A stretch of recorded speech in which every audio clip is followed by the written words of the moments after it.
Hello, welcome back to my channel. और आज हम अपनी इस सीरीज़ में ये बात करने वाले हैं कि लद्दाख विरोध प्रदर्शन, लद्दाख में विरोध प्रदर्शन क्यों हो रहा है, इस पे हम आज चर्चा करेंगे। नेपाल में हुए विरोध प्रदर्शन के बाद ये लद्दाख में भी वैसे ही विरोध प्रदर्शन हो रहा है जैसे नेपाल में हुआ था। और ये भी ऐसा माना जा रहा है कि इसमें भी जेनजीज ने बहुत बढ़ चढ़ के हिस्सा लिया है। और तो हम देखते हैं कि लद्दाख में विरोध प्रदर्शन क्यों हो रहा है, क्या है सिक्स शेड्यूल जिसकी मांग लद्दाख करता आ रहा है पिछले 5 सालों में। 5 सालों में ऐसे कई अनशन हुए जिसमें भूख हड़ताल अनशन पे बैठे लोग क्यों सिक्स शेड्यूल की मांग कर रहे हैं। ऐसा क्या है सिक्स शेड्यूल में जो कि जिसकी मांग लद्दाख बराबर 5 सालों में करता आया है। इसके बाद देखेंगे कि सोनम वांगचुक कौन है और सोनम वांगचुक को क्यों एनएसए के तहत गिरफ्तार किया गया है। तो हम अपना क्वेश्चन का सीरीज चालू करते हैं। तो हमारा पहला क्वेश्चन होगा, लद्दाख में हाल ही में हुए विरोध प्रदर्शनों का मुख्य कारण क्या था। तो हम सबको पता है कि लद्दाख का जो मुख्य प्रदर्शन का मुख्य कारण है वो है सिक्स शेड्यूल के तहत संवैधानिक संरक्षण की मांग की गई है। अब सिक्स शेड्यूल में अगर जैसे ही लद्दाख जाता है तो उसको जो है, अगर सिक्स शेड्यूल में लद्दाख को कर दिया जाता है तो वो वहाँ पे जो है उनको एक स्वायत्त जिला परिषद बनाने का अधिकार मिल जाएगा, जिसमें कुछ लोग चुने हुए होंगे जो लोकल्स प्रॉब्लम्स को आगे ले आएंगे, लोकल्स प्रॉब्लम्स पे काम कर पाएंगे, पर्यावरण संरक्षण पे वहाँ काम कर पाएंगे, वहाँ के बांध नदियों से संबंधित जो भी प्रॉब्लम्स है उसको सॉल्व कर पाएंगे। ठीक है, अभी तक हम अगर बात करें तो इसमें कुल 4 राज्य हैं। छठी अनुसूची की बात करें तो छठी अनुसूची में 4 राज्य हैं, असम, मेघालय, त्रिपुरा, मिजोरम। ये 4 राज्य हैं।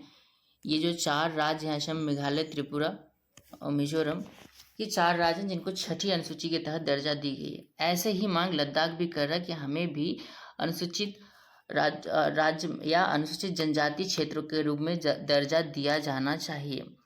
ठीक, क्योंकि अब इनका मांग जायज़ है क्योंकि 97% के ऊपर, लगभग 97% के ऊपर जो है वहाँ पे जनजातीय लोग रहते हैं। तो इसलिए इनका मानना है कि हमें भी सिक्स शेड्यूल में जगह दी जाए।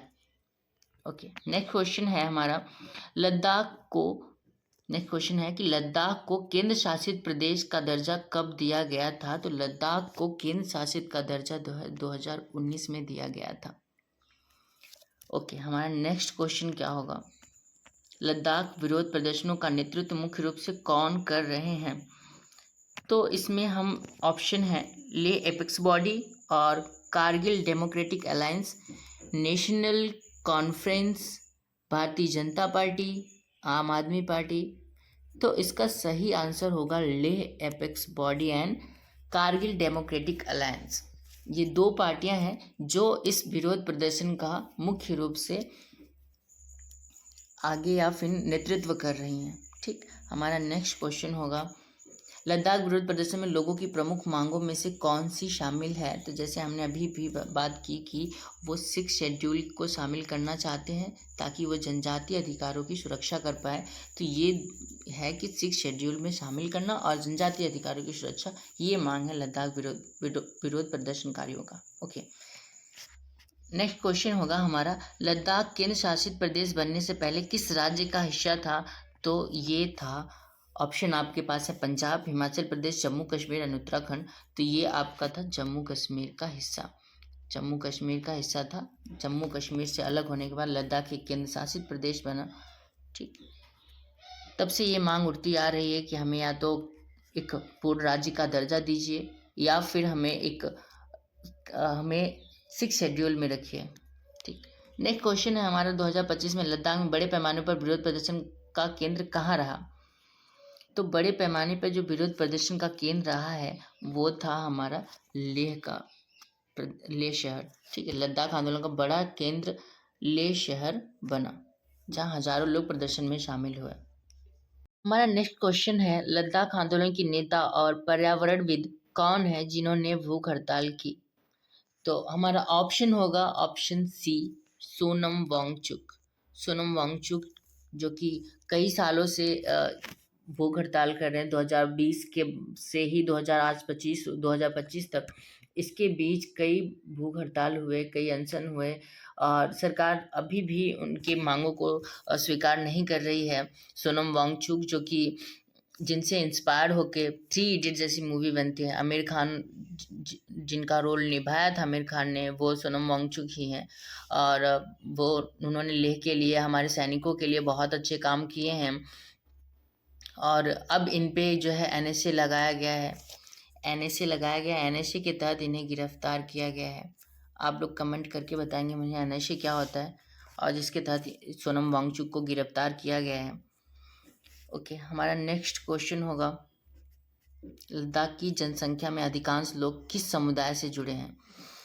तो लद्दाख में जो जनसंख्या है वो मेजॉरिटी 2 लोगों की है। वो हमारे ऑप्शंस हैं। ऑप्शन ए है बुद्ध और मुस्लिम, ऑप्शन बी है सिख और ईसाई, ऑप्शन सी है जैन और पारसी, ऑप्शन डी है सिख और हिंदू और सिख। तो आंसर क्या होगा? आंसर होगा बुद्ध और मुस्लिम। बुद्ध और मुस्लिम, यहाँ बहुल जो जनसंख्या है वो इन दोनों की है, बौद्ध और मुस्लिम की। जो लेह वाला है वो बौद्धों से ज़्यादा रिलेटेड है और जो कारगिल का क्षेत्र है वो लगभग मुसलमानों से ज़्यादा संबंधित है। ओके, तो हमारा नेक्स्ट क्वेश्चन, लद्दाख को विशेष जनजातीय अधिकार दिलाने के लिए किस शेड्यूल की मांग की जा रही है? तो हम सभी को पता है कि शेड्यूल 6 की बात करी जा रही है कि शेड्यूल 6 के तहत उन्हें भी जनजातीय अधिकार दिए जाएं। ओके, हमारा 10वां क्वेश्चन जो होगा वो असर्शन और रीज़न पे होगा, कथन और कारण पे होगा। आने वाले हर एग्ज़ाम्स में ऐसे क्वेश्चंस आप देखने को मिल सकते हैं क्योंकि डिफ़िकल्टी लेवल्स क्वेश्चंस के अब बढ़ रहे हैं, तो हमें ऐसे क्वेश्चंस 1-2 करते रहना चाहिए ताकि आगे आने वाले एग्ज़ाम्स को हम फेस कर पाएँ। ठीक है, तो पहला कथन है कि लद्दाख आंदोलन में केवल लेह क्षेत्र के लोग शामिल हुए, क्या ऐसा है? और दूसरा कि कारगिल जो कारण है, कारगिल क्षेत्र की आबादी आंदोलन से अलग रही, तो ऐसा नहीं है। दोनों ही स्टेटमेंट अलग अलग हैं और दोनों ही गलत हैं क्योंकि लद्दाख आंदोलन में केवल लेह क्षेत्र के लोग नहीं शामिल हुए थे बल्कि कारगिल क्षेत्र के लोग भी शामिल हुए थे। तो ऑप्शन बी हमारा सही हो जाएगा, ए आर दोनों गलत हैं।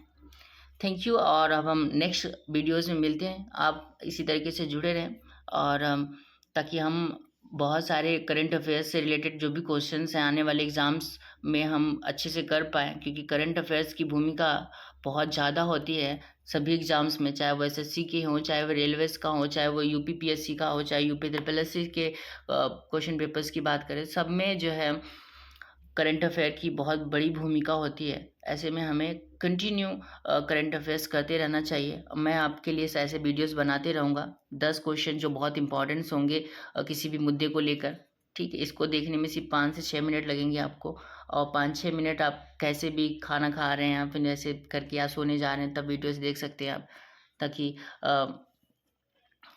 हमारा करंट अफेयर्स बहुत अच्छा हो पाए और हम सफल हो पाए। ओके, मिलते हैं नेक्स्ट वीडियो में।